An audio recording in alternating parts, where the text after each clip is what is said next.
I'm Shannon, welcome back to my channel. Today I wanted to walk you guys through how to prepare your templates for the Jelly Jar pattern. Sometimes when you get a foundation paper piece pattern, the templates are actually quite big and you need to piece them together before you can actually start working on your pattern. This might be a new technique for you when it comes to foundation paper piecing, so I thought I'd walk you through how I go about gluing my foundation paper piece templates together, and it couldn't be easier, so let's do it. Before we dive in, I just wanted to make sure that you had all the tools that you're going to need. So you're going to need your pattern, well, this is the Jelly Jar pattern. And then you're going to need a glue stick. Any glue stick will do. This is a Pritt one, but lots of different brands do them. And then you're going to need a rotary cutter or a pair of scissors, one that you use for paper, not for your fabric. And you're also going to need a ruler. Hang on a second. You're also going to need a ruler just to help you get some nice straight edges. And aside from that, that's all you need. Let's dive in. Okay, so before we actually start cutting up our templates, what I want you to do is you always want to start by measuring the 1-inch test square.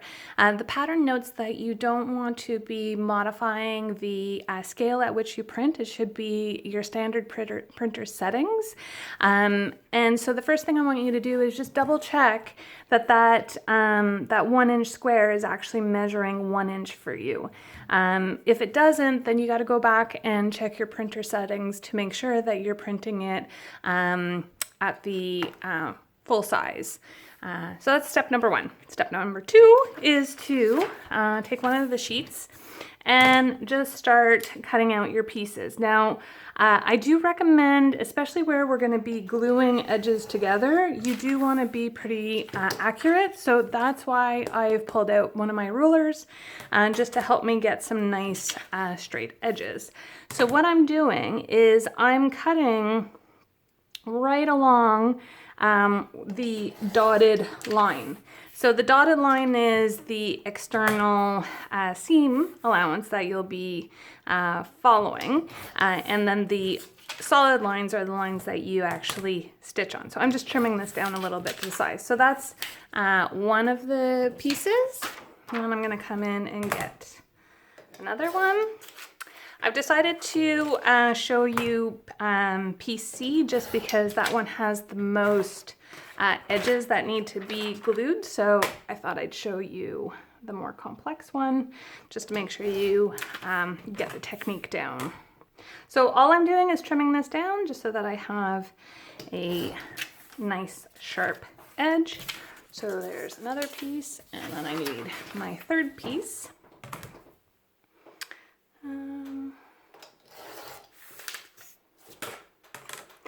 Now ignore the colors on mine. My printer was starting to run low on ink, so that would be why some of my lines are in color. All right, I got one more to trim down.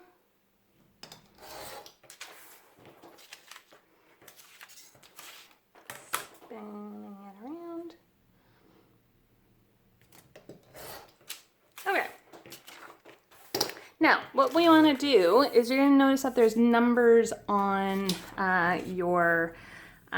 on the templates, and it says glue edge number 1, and then you want to find the glue edge number 1 on. Oh, sorry. So what you want to do is on your pattern, you're going to see that it says glue edge number 1. So what you're going to do is find the corresponding glue edge number 1 on your other C piece, and now that's where you're going to start with joining the templates together.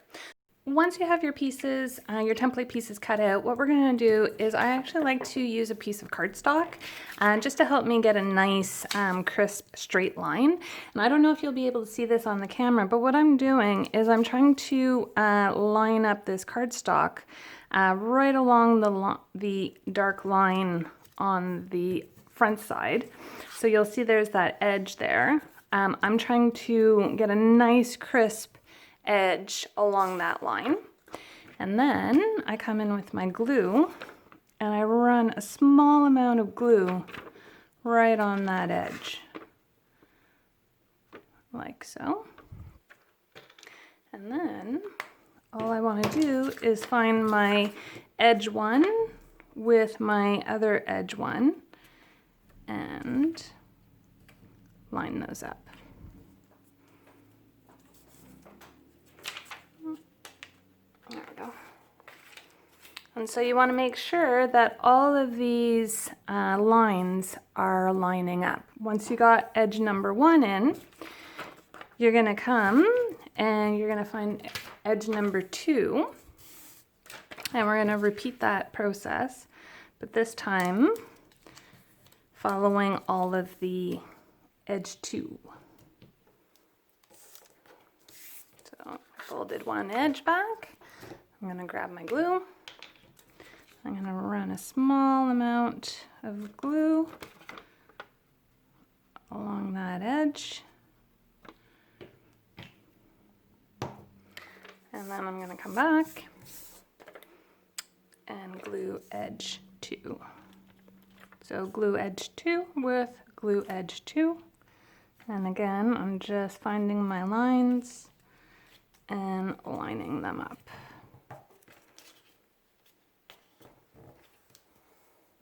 Like so. I like to kind of finger press it into place just to make sure it's got a nice seal.